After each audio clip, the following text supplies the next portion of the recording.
ሰላም ጤና ይስጥልኝ የክርስቲያን ተረክ ተከታታዮቻችን፣ ዛሬ የምዕራቡን ዓለም ስልጣኔ አማድ የሆነውን በቤተ ክርስቲያን በጽሑፎቹ አገልግሎቱና የህይወት ለውጡ ሲዘከር የሚኖረውን ከ354 እስከ 430 ዓመተ ምህረት የኖረውን ቅዱስ አውግስጢኖስን እናቀርባለን። እርግጥ ነው በምንሰጠው ድምዳሜ ልትስማሙም ላትስማሙ ትችላላችሁ። ዛሬ በክርስቲያን ተረክ የምናቀርብላችሁ ይህ ሰው ከኢየሱስና ከጳውሎስ በኋላ በክርስትና ዓለም ውስጥ ታላቅ ተጽዕኖ የፈጠረ ግለሰብ ነው። በ1987 ዓ.ም የቅዱስ አውግስጢኖስ 1600 ዓመታት መለወጡንና መጠመቁን በማስመልከት የመታሰቢያ ክብረ በዓል ተደርጎ ነበረ። ይህ ክብረ በዓል የተከበረው በክርስትና ስላደረገው ተጽዕኖ አልነበረም። ልቅ ምዕራቡ ዓለም ክብረ በዓሉን ያከበረው ይህ ሰው የምዕራቡ ዓለም ስልጣኔ ሳቢ ከተገነባባቸው ዋነኛው ምሰሶ ስለነበረ ነው። በወርሃ መስከረም 29 1986 ታይም ሜጋዚን አንድ ሙሉ ገጽ በስራውና ተጽዕኖውን በማስመልከት እንደከተበው ከመለወጡ ጀምሮ ላለፉት 16 ክፍለ ዘመናት በእውቀት በመንፈሳዊና ባህላዊ ተጽዕኖ የላቀ እንደሆነ አስምሮበታል ሲል በ1996 ዓ.ም የታተመው ክርስቲያን ሂስትሪ ኦገስቲን ይሄንን ዘግቦታል። አውግስጢኖስ ከተለወጠና ቢሾፕ ሆኖ ቤተክርስቲያን ሲያገለግል በምግብ ሰዓት ሰዎች እንዲጨዋወቱ ያበረታታ እንደነበረ፣ ነገር ግን የአንድ ሰውን ስም በክፉ ማንሳት ፈጽሞ የተወገዘ እንደሆነ፣ ይህንን ውግዘት በጠረጴዛ ላይ ከትቦትና ጽፎት እንደነበረ ታሪኩ ይናገራል። ይህ ሰው ወደ 1000 የሚያክሉ ጽሑፎችና ወደ 242 የሚያክሉ መጽሐፎችን ጽፏል። ይህ ሰው በሕይወት በነበረ ጊዜ ሰዎች በፈረንሳይ ጽሑፎቹ እንደ ቅዱሳት መጽሐፍት የመቁጠር ንቅናቄ ጀምረው ነበረ። ይህ ጥረት ለ100 ዓመታትም ቀጥሎ ነበር። ሌላኛው ገራሚ ጉዳይ የሴቶችን ሃይማኖታዊ ማህበረታ ቢያበረታታም እህቱም እንኳን ብትሆን ከመኖሪያ ቤቱ እንድትገኝ ግን አይፈቅድም ነበር ኦገስቲን። እስቲ ከዚህ በመቀጠል ደግሞ ኦገስቲን እንዴት ተለወጠ? በሰሜን አፍሪካ ከአረማዊ አባቱ ፓትሪስክ እና ከመንፈሳዊ እናቱ ፓትሪክ የተወለደው ቅዱስ አውግስጢኖስ በግሪክ የክርክር ፍልስፍና ወይም ሪቶሪክ የበረታ እውቀት የነበረው ጎበዝ ተማሪ ነበረ። ከትምህርት ቤት ረፍት ቀን ህይወቱን እስከ ወዲያኛው የለወጠና ነገረ መለኮቱ የተገነባበትን ክስተት ተከሰተ። ያም ከሰፈር ጓደኞቹ ጋር በጎረቤት እርሻ ተገኝተው የፖም ፍሬ እያወረዱ ይበሉ እንዲሁም ለአሳማዎቹ ወረውሩት ነበረ። ይህ ለጓደኞቹ ከዚህ የበለጠ ትርጉም አልነበረውም። ለኦገስጢኖስ ግን ነገሩ ህይወቱ እስከ ወዲያኛው የነቀነቀው ነበረ። ለምን ሰረቀ? ሰው ለምን ይሰርቃል? በጠኔ ሊሞት አልነበረም ወይም አራበውም። ሰርቆ መብላት አንድ ነገር ነው። ነገር ግን ከጠገቡ በኋላ ፍሬውን እንዳልባሊ እንዴት በዚያ መልክ ለአሳማ ይወረውሩታል? ታዲያ ይህን በማድረግ ጨለማዊ ደስታ ለምን ውስጡን ያጥለቀልቀዋል? ይህ ነበር የኦገስቲን ጥያቄ።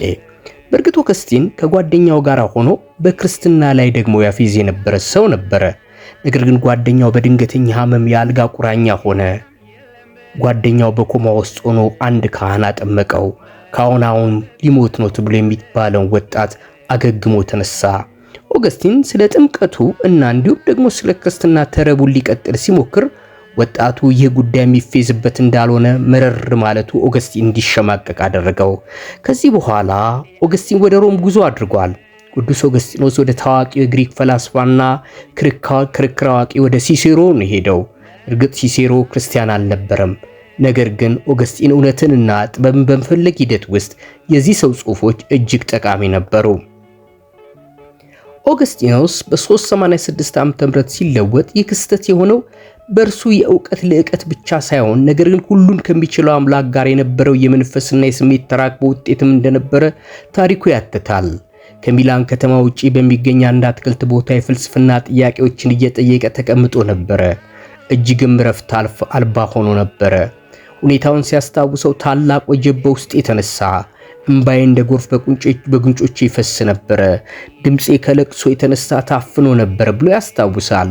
ዋናው ጥያቄው ነበረው እስከ መቼ ጌታዬ እርኩሰቴን የማታነጻው?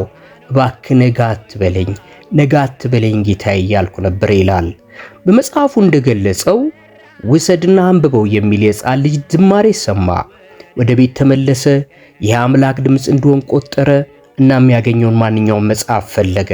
የሐዋርያውን መጽሐፍ ከፈትኩኝ እናም አይኔ ያረፈበትን ማንበብ ጀመርኩኝ። ክፍሉም ወደ ሮሜ ሰዎች ምዕራፍ 13 ከ13 እስከ 4 ያለው ነበር በማለት ጊዜውን ያስታውሰዋል።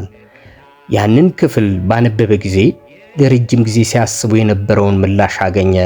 ራሱ እንደተናገረውም ሁሉም የጥርጣሬ ደመና ተገፈፈ። በኢየሱስ ማንነት ውስጥ እንዲሁም በእግዚአብሔር ቃል ውስጥ እውነቱን አገኘ። ያ ብቻ ሳይሆን ያቃጥለው ለነበረው የፍትወት ጥያቄና ለዝና ከበሬታ የነበረው ረሃብ ሁሉ ከሕይወቱ ተነቀለ። ይህ ሁሉ ብቻ ሳይሆን በሕይወቱ ሰላምና የመኖር ዓላማ አገኘ። እግዚአብሔር ጸጋ በግል ሕይወቱ ሲሰራ ተመለከተ። ይህም በቀሪ ሕይወቱ ሲተረጉሞ ኖረ። ከፍትወቱ ጋር ሲታገል ከቆየ በኋላ እግዚአብሔርን እንዲህ እንዳለው ታሪኩ ይናገራል። ለራስህ ክብር እኛን ፈጥረህናል። ነፍሳችን በአንተ ረፍት እስካላገኘ ድረስ አናርፍም። እውነትን ለማግኘት የተንከራተተችው ነፍሱ በመጨረሻ በኢየሱስ ክርስቶስ ማንነት እንዲሁም ሰዎችን ለማዳን በተሰጠው ጸጋ ውስጥ አረፈች። አውገስጢኖስ ስነ መለኮታዊ ማንነቱን በዚህ እውነት ላይ ገነባ። ከአውገስጢኖስ ትልቅ ሥራ መካከል የክፉ ነገር ምንጭ ምንድነው የሚል አንደኛው ነው። በሌላ አባባል እንዴት መልካም አምላክ በዚህ ዓለም ላይ ክፋት፣ ሕመምና ስቃይ እንዲሰፍን ፈቀደ?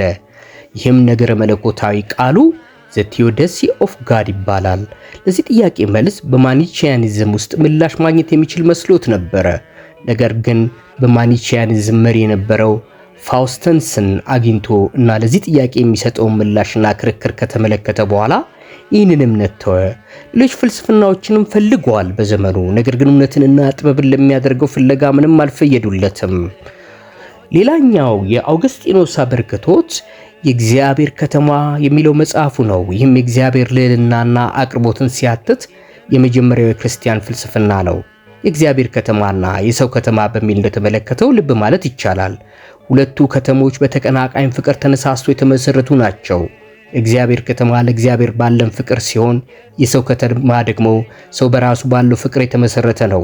ሁለቱም እስከ መጨረሻው ሲሄዱ እግዚአብሔር በመጨረሻ ዘላለማዊ ፍርድ በአመፀኛዋ ከተማ ላይ ሲያወርድ ዘላለማዊ ድነት ደግሞ በሌላኛዋ ከተማ ይሰጣታል የሚል እሳቤ ነው። ለዚህ ለቅዱስ አውገስጢኖስ ሮም የወደቀችው እንደ ሰው ከተማነቷ ሲሆን ኃጢአተኛ፣ አመንዝራና አመፀኛ ከተማ ስለሆነች እንደሆነ ይናገራል። የእግዚአብሔር ከተማ ግን ነዋሪ ነች። ሌላው የኦገስቲን አስገራሚው ሥራ በስላሴ ላይ የሰጠው አስተምሮ ነው። የክፉ ችግር ምንድነው ወይም የክፉ ነገር ምንጩ ምንድነው የሚለውን ጥያቄ ምላሽ ሰጥቶታል። እንደርሱ መረዳት ከሆነ እግዚአብሔር ዓለምን ከምንም ሲፈጥር ሰዎችና መላእክትን በነጻ ፍቃድ ፈጥሯቸዋል። ስለዚህ ነጻ ፍቃድ በዓለም እንዴት ክፋት ሊሰጥ እንደቻለ የሚያስረዳ ነው ይላል ኦገስቲን። በዚህ መሰረት ኦገስቲን ሰይጣን፣ አንዳንድ መላእክትና ሰዎች በእግዚአብሔር ላይ ለማመጽ እንደቻሉ ይተነትናል። ጸጋ የሚለው አስተምሮም እግዚአብሔር ዓለምን በልጁ ለማዳን የሄደበት ሁኔታ እንደሆነም ደግሞ ያብራራል። ይህ ነው እንግዲህ የተከበራችሁ ቅዱሳንና ቅዱሳት ወንድሞቼና እህቶቼ የኦገስቲን ታሪክ። በተረፈ እንድታነቡ ጋብዛችኋል የኦገስቲንን ታሪክ። ይህ የክርስቲያን ተረክ ቲዩብ ነው። ይህንን የክርስቲያን ተረክ ቲዩብ ሰብስክራይብ ማድረግ አትርሱ፣ ላይክ ማድረግ አትርሱ፣ ሼር ማድረግ አትርሱ። ለብዙ ሰዎች እንዲደርስ አድርጉ። ሰላም ከእናንተ ጋር ይሁን። ተባረኩ።